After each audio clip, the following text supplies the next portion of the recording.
నీడలో నిలిచిన వెలుగు ఆమె. చరిత్ర పుస్తకాలు ఆమె పేరును పెద్దగా చెప్పవు, కానీ ఒక మహానాయకుడు వెనుక నిలిచిన అతి గొప్ప త్యాగం ఆమెది.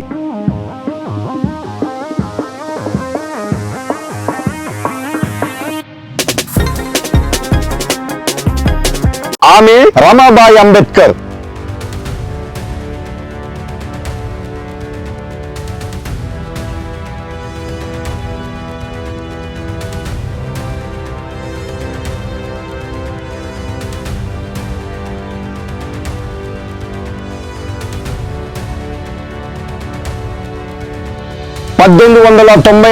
మహారాష్ట్రలోని దాపోలి ప్రాంతంలో ఒక సాధారణ కుటుంబంలో రమాబాయి జన్మించింది. చిన్ననాటి నుంచే బాధ్యతలు, కష్టాలు ఆమె జీవితానికి తోడయ్యాయి. 1906లో భీమ్రావ్ అంబేద్కర్ తో వివాహం. ఆమె భర్త ఒక విద్యార్థి, ఒక కలల మనిషి. ఆ కలలు నెరవేరాలంటే తన సుఖాన్ని త్యాగం చేయాల్సి వచ్చింది. ఆమె జీవితం సౌకర్యాలతో నిండలేదు. పిల్లల అనారోగ్యం, ఆర్థిక కష్టాలు, ఒంటరితనం అయినా ఆమె కృంగిపోలేదు.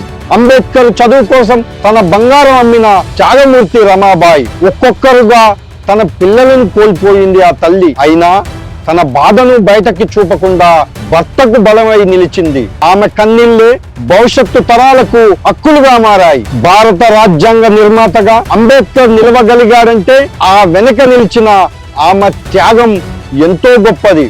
ఆమె పేరు చరిత్ర పుస్తకాలలో ఎక్కువగా లేకపోయినా ఆమె తన బాధను దిగమింగుకొని చేసిన గొప్ప త్యాగం ఆయన ప్రతి విజయంలోనూ ఉంది. రమాబాయి 1935లో కన్ను మూసింది. ఆ రోజు అంబేద్కర్ తన జీవితంలోనే అత్యంత పెద్ద నష్టాన్ని చూశారు.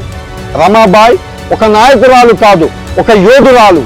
ఆమె మాట్లాడలేదు, కానీ చరిత్రను మార్చింది. రమాబాయి అంబేద్కర్ త్యాగానికి మరో పేరు.